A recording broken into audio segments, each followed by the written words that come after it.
세무사님 안녕하세요. 네, 안녕하세요. 3월에 법인세 때문에 많이 바쁘셨죠? 네, 많이 바빴습니다. 예, 고생 많으셨고요. 네. 이제 오늘은 저희가 이제는 법인 사업자하고 개인 사업자에 대해서 제가 좀 여쭤보려고 해요. 네. 법인이나 개인이나 뭐 사업자는 사업자인데 네, 그렇죠. 뭐 정기적인 세무 조사도 받기도 하고 네. 뭐 여러 가지 세무 조사의 리스크들이 발생이 되잖아요. 네. 그리고 이제 개인 사업자 같은 경우에는 기준에 따라서는 뭐 성실신고 대상이라는 어떤 그런 제도도 있다고 하는데 네, 맞습니다. 이런 부분들에 좀 여쭤보려고 하는데요. 네. 우선 법인 사업자 세무조사는 보통 어떤 경우에 이루어질까요? 일단 가장 일반적인 거는 이제 정기조사로 조사를 받게 되는 경우인데요. 그 외적으로는 특정한 세금 탈루 혐의가 있을 때는 비정기조사로 선정되기도 합니다.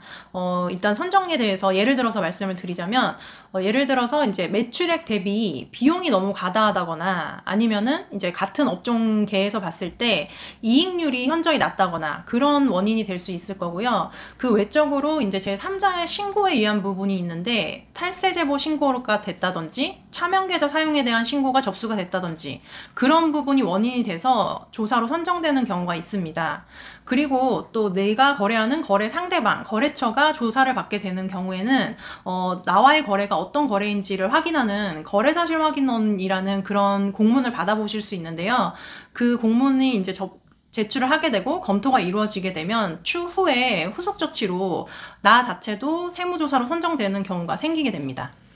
반대로 나 때문에 다른 네. 사람한테도 이런 피해가 갈 수도 있다는 얘기네요. 네, 맞습니다. 네. 그러면 네. 법인 사업자는 그렇고요. 네. 개인 사업자 세무조사는 어떻게 다를까요?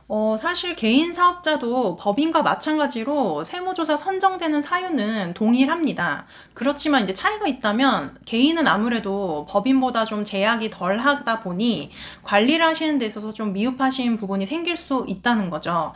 그러다 보면 이제 뭐 소득이나 세금을 누락해서 신고하는 경우가 생기게 되고 그런 혐의가 국세청에서 포착하게 된다면 이제 세무조사로 선정되는 경우가 생기실 수 있습니다. 사실 개인 같은 경우는 내 명의가 아닌 뭐 가족 명의나 직원 명의의 계좌를 사용하는 경우가 종종 있으신데 그런 경우는 이제 제3자에서 신고가 들어가게 될 확률이 더 높아지게 되는 거죠. 그리고 아까 전에 이제 처음에 언급했던 네. 개인 사업자 중에 네. 성실신고 대상 업체가 있어요. 네, 맞습니다. 이 부분은 어떻게 되나요? 사실 개인 사업자로 이제 운영을 하시다가 매출이 증가를 하게 되면 일정 기준 매출의 이상에 해당이 되시게 되면 성실신고 대상자가 되십니다. 이거는 이제 개인 같은 경우 똑같이 종합소득세로 신고를 하시긴 합니다만 성실신고 확인서를 내야 되는 그런 이제 대상이 되시는 거죠. 네. 그럼 그 기준을 이제 좀 여쭤봐도 될까요? 매출에 따라서 기준이 이제 형성이 되는데요. 업종별로 매출 기준이 다릅니다. 총 이제 3가지 범위로 나눠서 말씀을 드릴 수 있겠는데요. 일반적인 뭐 서비스업, 부동산 임대업 이런 경우에는 5억 원 이상에 해당이 되고 그리고 뭐 음식점, 숙박 이런 업종들은 7억 5천 이상입니다. 그리고 마지막으로 도소매업, 뭐 부동산 매매업 이런 부분들은 15억 원 이상에 해당되는 경우에 성실신고 대상자가 됩니다. 사실 성실신고 대상자로 되시면 많은 좀 부담을 느끼실 수 있는 상황이고 관리가 또 어렵다 보니 이런 매출 기준이 성실신고 대상자로 해당되는 그런 규모가 넘어서게 되는 경우에는 이때 사실 보통 많이 법인 전환이나 이런 부분들을 염두를 해서 하시는 부분이 있는데 이때 잘 체계를 잡아서 전환을 하시면 계속적으로 사업을 하시는데 많은 도움이 되실 수 있습니다. 그 성실신고 확인 제도가 이제 2012년도 4월 12일 날 고시가 되어서 네. 2013년도 분부터 이제는 해당이 됐는데 네.